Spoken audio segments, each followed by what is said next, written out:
Hi, my name is Andres Gomez-Aldana, and I would like to share um, this week about the use of meta-analysis in our clinical practice.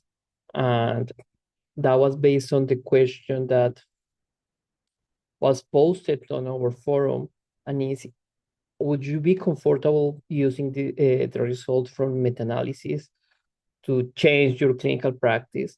And I decided to uh, put this question in a perspective, and it's about one of the most fearful complications that we have as a specialist in GI, and is the presence of esophageal varices.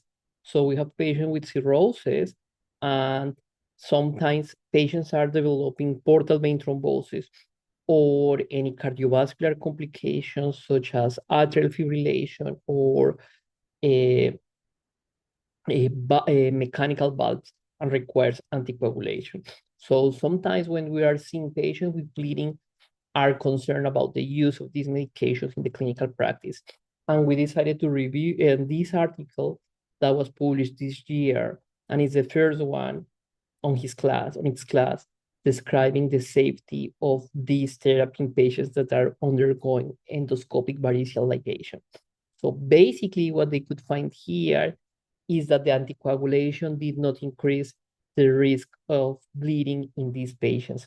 However, the sensitivity analysis show that in patients that there was no difference of the risk of rebleeding in patients that were having cirrhosis versus patients that were not having cirrhosis, or risk of bleeding in patients that were undergoing esophageal banding and were developing bleeding post banding.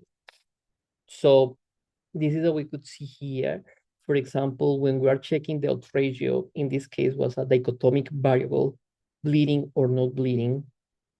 Here we could see that in patient with cirrhosis, there was not a significant change in terms of the outcome. So the odds ratio was crossing the one, so there was no favoring one of the outcomes, no anticoagulation versus anticoagulation. That was in patients with non-cirrhosis, there was a slightly change on terms of the of higher bleeding, but this was not as strongly solid in terms, at least from a statistically standpoint, as we could see here, that also was crossing the one. When they were reviewing the post-banding ulcer bleeding that could happen 2 weeks after we performed the procedure, we could note that also there was not a significant increase on the bleeding in patients with cirrhosis, as we could see here, versus patients that were not having cirrhosis. And in case that patients that were having severe bleeding post endoscopic banding ligation. They exclude the presence of ulcers in this case, and they could see that there was not also a significant increase. So we could see here that the overall bleeding was not increased in these cases. The post-banding ulcer bleeding, which could happen 2 weeks after the banding, didn't increase either. The severe bleeding, or in case of bleeding in the setting of variceal eradication, that was not increased either when the patients were requiring this therapy.